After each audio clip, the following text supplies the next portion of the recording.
வேல்முருகன் ஐயா, முருகன் ஐயா, Stephen Charles ஐயா, பிரவீன் ஐயா, கோவிந்தசாமி ஐயா, ஆரோக்கியம் அம்மா, புவனேஸ்வரி அம்மா ஆகிய நூலகர்களை மிகச்சிறப்பான முறையை வழிநடத்தி செல்கின்ற எங்கள் அருமை காசிம் ஐயா, எத்தனை முறை கேட்டாலும் பொறுமையுடன் சொல்லுகின்ற இளஞ்செழியன் ஐயா, வேல்முருகன் ஐயா, முருகன் ஐயா, ஸ்டீபன் சார்லஸ், பிரவீன், கோவிந்தசாமி ஐயா, ஆரோக்கியம், புவனேஸ்வரி அம்மா ஆகிய அனைவருக்கும் தருணத்தை நன்றியை தெரிவித்துக் கொள்கின்றோம்.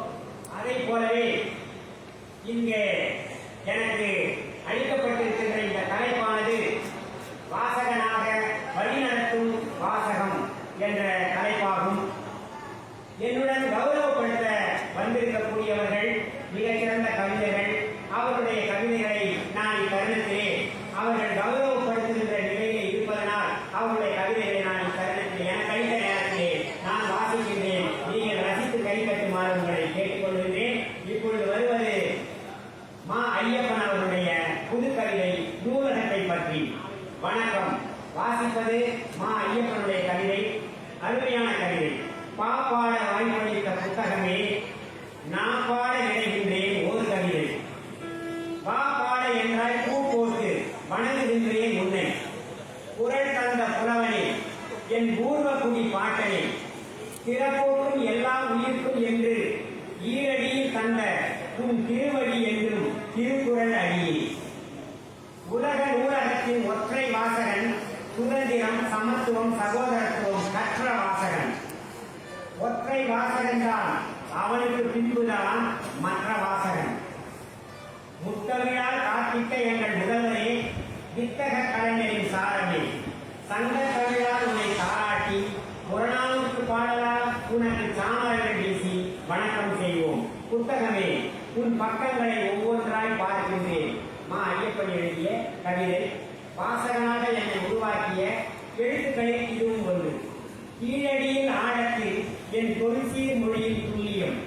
6ஆம் நூற்றாண்டின் ஆய்வு ஆழத்தில் எழுதியிருக்கிறான் ஆதன் என்று என் தமிழ் எழுத்தின் பெருமை சான்று. புத்தகமே, பூக்களின் வாசிப்பு வாசமாகிறது, பூமியின் வாசிப்பு பசுமையாகிறது, மலையின் வாசிப்பு அருவியாகிறது, மனிதனின் வாசிப்பு மனித நேயமாகிறது. மனிதனே, உழவன் வஞ்சிக்கப்பட்டால் இங்கு பஞ்சம் மட்டுமே பயிரிடப்படும்.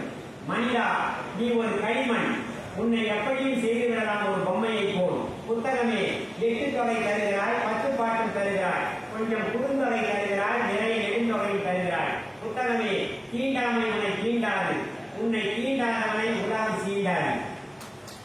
புத்தகமே, நீ பழந்தமிழ் தந்த பனை ஓலை சுவடி அன்று, உன் பரிணாமத்தின் புத்தக திருவிழாவாக இன்று.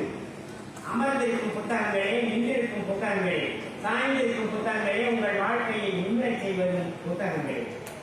புத்தகமே, நீ கிட்டாமல் கற்றுத்தரும் ஆசிரியர். படிப்பவனை அடிப்பதும் இல்லை, கற்க வருபவனை தடுப்பதும் இல்லை.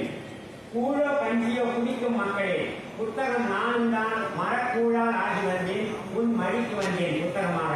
ஆராய்ச்சாளர்கள் மடிக்கெல்லாம் வந்து மரக்கூழ நாங்கள் கூழ் குடிச்சு வந்தது புத்தகம் சொல்லுது. புத்தகமே, உன் காகித எழுத்துக்கள் கண் வழியே என் காயங்களை ஆக்கும் மருந்து என்று எழுதியிருக்கின்றார் மா ஐயப்பன் அவர்கள். அருமையான கவிதை.